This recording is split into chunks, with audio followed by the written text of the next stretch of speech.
বিধায়িকার বিরুদ্ধে অভিযোগ উঠেছিল তিনি তার স্বামী ও আত্মসহায়কের সাহায্যে এলাকার মানুষদের জন্য আসা যাবতীয় ত্রাণ সামগ্রী খোলা বাজারে বেচে দিয়েছেন। সম্প্রতি বাঁকুড়ার রানীবান্ধের তৃণমূল বিধায়িকা জ্যোৎস্না মান্ডির বিরুদ্ধে এমনই অভিযোগ তোলেন তার বিধানসভা এলাকার বেশ কয়েকটি গ্রামের মানুষ। অভিযোগ ওঠে ঈদ উৎসবের আগে সংখ্যালঘু সম্প্রদায়ের মানুষদের জন্য মুখ্যমন্ত্রী মমতা বন্দ্যোপাধ্যায় বেশ কিছু পোশাক সহ উপহার সামগ্রী পাঠিয়েছিলেন, যা জঙ্গলমহলের এই মানুষগুলোর মধ্যে বিতরণ না করে জ্যোৎস্না দেবী নিজে আত্মসাৎ করেছেন।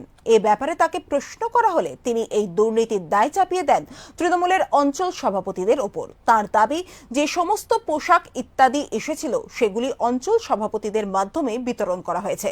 এক্সপ্রেস নিউজে সম্প্রচারিত সেই খবর দেখে তীব্র প্রতিক্রিয়া জানিয়েছেন রানীবান্ধ বিধানসভা এলাকার বেশ কয়েকজন অঞ্চল সভাপতি।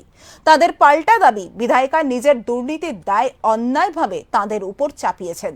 এবার কি বলবেন বিধায়িকা? কাদের উপর চাপাবেন তিনি এই দায়? দিন কয়েক আগে সরব হয়েছিলেন রানীবাঁধের পুরনপানি গ্রামের বেশ কয়েকজন সংখ্যালঘু সম্প্রদায়ের মানুষ। তাদের অভিযোগ ছিল, করোনা থেকে আমফান, পরপর বিপর্যয় ঘটে চলেছে রাজ্যে। বাঁকুড়ার জঙ্গলমহল অধ্যুষিত গ্রামগুলিও সেই ভয়াবহ অভিশাপের হাত থেকে পায়নি মুক্তি। এই চরম বিপদের দিনে স্থানীয় বিধায়িকা একটি বারের জন্যও তাদের দেখতে পর্যন্ত আসেননি। গ্রামের হাজার হাজার মানুষ যখন খিদের জ্বালায় হাহাকার করছে, তখন বিধায়িকা বাড়িতে বসে রবীন্দ্র জয়ন্তী পালন করছেন, মানুষকে সাঁওতালি ভাষায় অনুদিত রবীন্দ্রসঙ্গীত শোনাচ্ছেন এবং বিভিন্ন সোশ্যাল মিডিয়ায় সেই ভিডিও তিনি পোস্ট করছেন। এখানেই শেষ নয়, তার বিরুদ্ধে আরও গুরুতর অভিযোগ রয়েছে। ঈদের আগে সংখ্যালঘু সম্প্রদায়ের জন্য তার কাছে আসা নানান পোশাক এবং আমফানের ক্ষতিগ্রস্তদের জন্য ত্রিপল ইত্যাদি একটিও তিনি বিতরণ করেননি। পুরোটাই তার আত্মসহায়ক ও স্বামীর সাহায্যে খোলা বাজারে কম দামে বেচে দিয়েছেন বলেও অভিযোগ তোলেন গ্রামবাসী। সেই অভিযোগের সত্যতা যাচাই করতে আমরা বিধায়িকাকে মোবাইলে প্রশ্ন করেছিলাম, কেন এমন করলেন তিনি। প্রশ্ন শুনে সরাসরি অস্বীকার করেন জ্যোৎস্না দেবী। বলেন, তার কাছে যে পোশাক ইত্যাদি এসেছিল সেগুলি তিনি রানীবান্ধ বিধানসভা এলাকার তৃণমূল অঞ্চল সভাপতিদের হাতে তুলে দিয়েছেন। আমাদের কাছে যেই জামা কাপড় বা ঈদের সরঞ্জাম বা যা কিছু আছে আমরা সেগুলো সমস্ত অঞ্চল সভাপতিগুলোকে দিয়ে দিই। অঞ্চল সভাপতিরা তার নিজের নিজের হিসাব মতো করে বুথে যেমন থাকে, তো অঞ্চল সভাপতিরা আমার কাছ থেকে সেই মালগুলোকে নিয়ে সেগুলো ওনারা ডিস্ট্রিবিউশন করে দেয়। আর মাল পৌঁছানোর কথা বা সবাই যাতে ঠিকঠাক ভাবে পায়, সেটা সমস্ত অঞ্চল সভাপতিকেই দিয়ে দেওয়া হয়, তারা ঠিকঠাক মতো দিয়ে দেয়। আমরা সম্প্রচারিত করেছিলাম সেই খবর, কিন্তু সেই খবর সম্প্রচারিত হতেই আগুনে ঘি পড়ে যায়। রানীবান্ধ বিধানসভা এলাকার প্রায় প্রতিটি অঞ্চল সভাপতি তাদের বিরুদ্ধে ওঠা অভিযোগের তীব্র প্রতিবাদ করেন।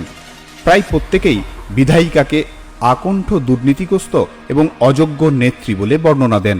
আপনাদের চ্যানেলে দেখলাম আমাদের MLA ম্যাডাম জ্যোৎস্না মান্ডি আমাদের নিয়ে উল্টোপাল্টা কথা বলেছে আমাদেরকে সমস্ত তানের সব কিছু জিনিস তিরপল কম্বল দেয়। একটি এটা মিথ্যা কথা। ও কম্বল তিরপল ওর পিয়ে ওর স্বামী এগুলা বিক্রি করে। এই যে 5000 তানের জন্য আমফানের জন্য এসেছিল কম্বল, 2000, 5000 তিরপল, এগুলো সব বিক্রি করে আমাদের নামে আমাদের ঘাড়ে দোষ দিচ্ছে। আমরা কোনো চোর নই, চোর হচ্ছে উনি। আমাদের বিধায়িকা জ্যোৎস্না মান্ডি নাকি এই যে আমফানের জন্য যে ত্রিপল এসেছিল, জামা কাপড় এসেছিল, কম্বল এসেছিল, বলেছে নাকি যে অঞ্চল সভাপতির হাত দিয়ে আমি বিতরণ করেছি। আদৌ তা নয়। আজ 2 বছরে MLAর হাত থেকে, বিধায়িকার হাত থেকে আমরা কোনো কিছুই পাই নাই মানুষকে দেওয়ার জন্যে। অথচ দিদি দলের তরফ থেকে অনেক কিছুই সাহায্য পাঠাচ্ছেন, আমরা আদৌ পাই নাই, কোনোদিনই পাই নাই। বিধায়িকার স্বামী আর তার প্রিয়ে দুজনে মিলে ওই সমস্ত জিনিস বিভিন্ন জায়গায় কম দামে বিক্রি করছে। MLA ম্যাডাম, আমাদের যে রানীবান্ধ বিধানসভার MLA জ্যোৎস্না মান্ডি টিভি চ্যানেলে যে সাক্ষাৎকার বা কালীঘাটে যে কথা বলেছেন তা সম্পূর্ণ মিথ্যা। আমার দহলা অঞ্চলে সংখ্যালঘু 2টো গ্রাম আছে, খুব দরিদ্র ছেলে মেয়ে, দরিদ্র পরিবার বাস করে। ঈদ উৎসবে তাদের কোনো সাহায্য সহযোগিতা দেওয়া হয়নি, MLAর তরফ থেকে কোনো সহযোগিতা দেওয়া হয়নি। তিনি যে সব মালপত্র পেয়েছেন তার স্বামী এবং তার একটা পিএকে দিয়ে অন্ধকার রাত্রে দোকানে দোকানে বিক্রি করে দিচ্ছেন। বিগত যতদিন তিনি এমএলএ হয়েছেন আমাদের দহলা অঞ্চলে কোনো সাহায্য সহযোগিতা এবং কোনো বিষয়ে আমাকে উনি সহযোগিতা করেননি। আমাদের নামে মিথ্যা প্রচার করছেন, কিন্তু আমরা নিজ প্রচেষ্টা অঞ্চলগুলোকে খুব ভালো রেখেছি। আপনারা শুনলেন অঞ্চল সভাপতিদের অভিযোগ। তাদের মতো আরও অনেকেই আছেন, শুনুন তাদের কথাও। আপনাদের এক্সপ্রেস নিউজে আমরা এমএলএ ম্যাডাম আমাদের যে রূপ দোষারোপ করেছেন, আমরা অঞ্চল সভাপতি হিসাবে আমরা কোনো ত্রাণ তার কাছ থেকে পাই নাই। ঈদের এবং আমফানের ত্রিপল, কম্বল, জামা কাপড় বলতে শাড়ি এবং লুঙ্গি, ধুতি, পাঞ্জাবি, ছোটদের শার্ট কোনো কিছু আমরা পাই নাই। বিগত আজ 2 বছর আমাদের সাথে এমএলএর কোনো যোগাযোগ নেই।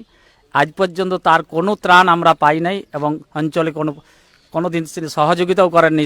অঞ্চলে কোনো দিন যাওয়ার ব্যাপারেও তিনি কোনো সহযোগিতা করেননি, আমাদের সাথে কোনো যোগাযোগই রাখেননি। সম্মানীয় বিধায়িকা জ্যোৎস্না মান্ডি মহোদয়া যে বক্তব্য রেখেছেন যে ঈদ উপলক্ষে এবং আমফান ঝড়ে যে দুর্গতদের যে মুখ্যমন্ত্রী কর্তৃক যে ত্রাণ তিনি নাকি অঞ্চল সভাপতিদের হাত দিয়ে বিলি করেছেন, এই কথাটা সম্পূর্ণ মিথ্যা এবং উদ্দেশ্য প্রণোদিত।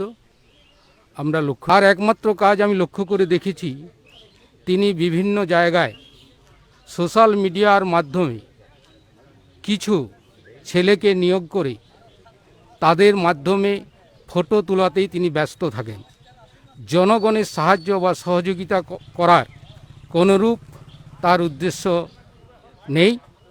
আগামী দিনে হয়তো তিনি এই ফটো তোলার যে ব্যাপারগুলো ছিল, আগামী দিনে টিকিট পাওয়ার জন্যই হয়তো তার এই সকল বাহানা। আমাদের এমএলএ ম্যাডাম যেটা বলছেন যে সমস্ত রকমের যে ব্যাপারগুলো সে আমাদেরকে যেটা দায়ী করছেন, আমরা যেটা নিউজে দেখলাম, কিন্তু এক্ষেত্রে আমরা তো এমনিতে গ্রেস লেভেলের সবাই, সেক্ষেত্রে আমাদেরকে তো এমনিতে নিচের স্তরের সমস্ত মানুষকে নিয়ে আমাদেরকে কাজ করতে হয়। কিন্তু এরকমের এলিগেশনের ব্যাপার যদি মানে চারদিকে যদি প্রচারিত হয়, তাহলে আমরা তো এমনিতেই খুব একটা অসুবিধার মধ্যে পড়ে যাব। জ্যোৎস্না দেবী, আপনার বিধানসভা এলাকার এতজন অঞ্চল সভাপতি একযোগে প্রত্যেকেই প্রতিবাদে সরব হয়েছেন, আপনি কতজনের মুখে চাপা দেবেন?